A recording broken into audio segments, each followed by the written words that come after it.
it kind of felt like that entire performance as a microcosm kind of summed up the season a little bit for me. It did, certainly. The game management was obviously lacking, wasn't it? I think it's been a problem all season long. Not always in the same way either. Obviously, we've gone behind in loads of games, far too many games this season, early doors. That's been a problem for us. I think the draws has been a major issue for us all season long. Now, that's our 10th draw in the league this season. There's only one side in the league who've drawn more games than us, and it's Brighton. That's a worry for me, and draws have hurt us over the course of the last few years quite often. But 10 draws is far too many of 37. You're big on this, real big, and I get it obviously because ultimately you're right. It's drop points, whichever way you want to sort of dress it up, but. For me, it doesn't feel like, and obviously the numbers speak for themselves, of course you do, but tonight's game in particular, and some other games along the way, we haven't gone into those games. I think in previous years, we look at Goodison Park and Old Trafford as two sort of case in points around. We've got into those games, and even the Etihad to a certain extent, and gone, we'll take a draw, get us a draw and get out of there. But the approach tonight wasn't necessarily that, if that makes sense. I don't think it has been at times during the season as well. It's just, ultimately, does it just boil down to we're not good enough to win these types of games? Right now, yeah, that's why it's a major concern. You know, in years gone by, draws at United and Old Trafford and Goodison Park and stuff, they are what they are. But that's when you're going for a league title. They definitely hurt you in a different way. Like, look, I'm going to get the league table up right now, but I think I'm right in saying we've not scored as many goals as Arsenal and Manchester City, and we've conceded more than Arsenal and Manchester City. We're by far and away the third best team in this league. But we're by far and away the third best team in this league as well. You know, we're not as close as the league table made it look a few weeks ago. I think now is probably where we're supposed to be in terms of the gap to City and to Arsenal, whereas I think we were punching above our weight a little bit earlier on in the season, you know, just a few weeks ago, to be honest with you. And that is an issue. This is going to be an issue for the next manager. You know, we've got to sort our defence out, because I don't know how many. Is it 43 goals we've conceded so far with a game to play? Like the best Klopp side can see 22 or something like that. We've nearly doubled that. And I think when you look at it on paper, you look at the players that we've got and you think we're sound defensively. Yeah, the players are sound, but I don't think the system has been sound for us. And that hurts, because I want us to be the best team in the land by a country mile, but we're not. No, we're not. We're not, clearly. And that's been evidence throughout the course of the season, certainly towards the back end of the season, and even on nights like tonight, as I say. But you've just said it there, and is that what do you think it takes to bridge that gap? Because we've been profligate in front of goal in recent weeks, and a lot of people would have put the finger on that and gone, there's the problem. That's why we haven't won the league. You know, Nunez's wastefulness, Salah's wastefulness, etc., etc. That's what's cost us.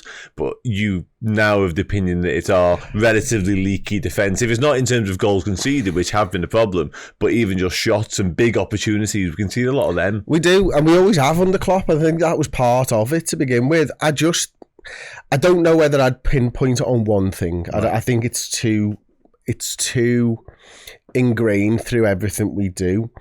I was trying to say to Paul on the watch along before, like, one of the reasons we score a lot of goals is because we attack quickly, but it's also the reason we concede a lot of goals on the counter attack and stuff as well. Because, you know, when you think of Manchester City and you think of Arsenal, and they right now are the yardstick to compare us to, and I don't like to do it like that, but they are. Like, they don't give those opportunities away because everyone knows where they're supposed to be offensively and defensively. With Liverpool, we're a little bit more ad hoc in the final third. Everyone just kind of goes with the flow, and we've got the players that can win games and all this type of stuff. But ultimately, City have got all that, but they've also got that system, and they know where everyone's supposed to be. So all of a sudden, as an example, I tried to say to Paul before, you've got Trent, who's sometimes a right back, sometimes a centre midfielder. You've got Diaz, who's sometimes a left winger, sometimes a forward. Tonight you've got Gakpo, sometimes a centre forward, sometimes a left winger. You've got McAllister, who's sometimes the furthest player forward. When you're getting back and you're all out of position because you've been going with the flow, where are you supposed to be? You don't know, do you? You've got to look around, like, where's Trent? Shit, he's not right back. Someone needs to go over there. Who's going to get over there?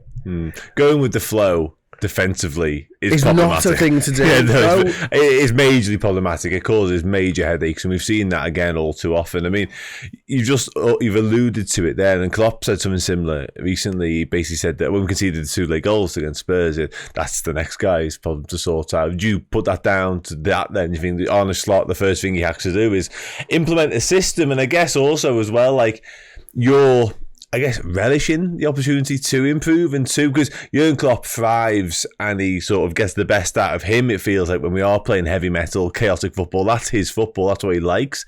But for Liverpool, the best step moving forwards there may be a more calm, composed, controlled approach. You're right. I think that's exactly what I think. But I think you've still got to have elements of it because us as a fan base need that to get into the game. Yeah, that was something that I was kind of bought into with Amorim, because he'd have the control, but he'd also go long and go quick.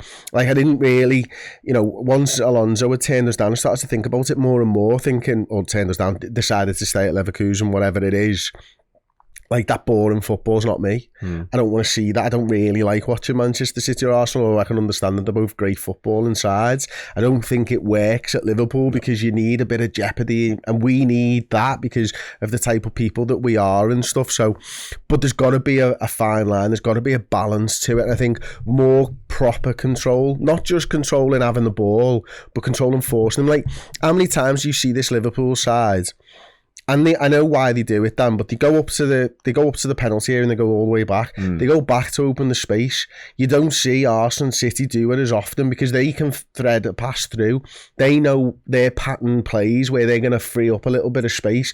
Liverpool don't really have that. They rely on a moment of brilliance. Yeah. Like we've seen a lot more with City with the 2 tricky wingers. They'll just get to the byline and see what happens from there. And they know the cutbacks is going to be on and stuff. Liverpool don't really have it. Have Liverpool had a set goal this season that you would go, that's a Liverpool goal? Doesn't feel like it, and as you said, ad hoc, off the cuff, they're the sort of expressions that spring to mind watching the Liverpool side. And whether that's because it's year one, in inverted commas, of this new look Liverpool side, certainly when it comes to midfield, which as we know is an absolute key component of building a successful side. You need your midfield to be a fully functioning one, and it was for so many years when we were successful, and this completely new look one might take a little bit of time to settle in. It felt like we struck a little bit lucky to begin with, when obviously Szoboszlai hit the ground running, McAllister was good in the 6 and stuff like that, and you were dropping, whether it be Harvey Elliott, Curtis Jones and the like in there, and then Wataru Endo came up and picked up the baton a little bit. But I think more recently it has just been found wanting ever so slightly, and you're right, I think the balance of this entire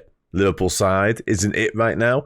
But to me, just to round off on this, it feels like with some fine-tuning, with a good summer, with some additional coaching, with a new approach, as we're alluding to here as well, this is still a Liverpool side that is not a million miles away from challenging, like properly challenging. Yeah. I think you're right. I think we can. I think we can improve, certainly.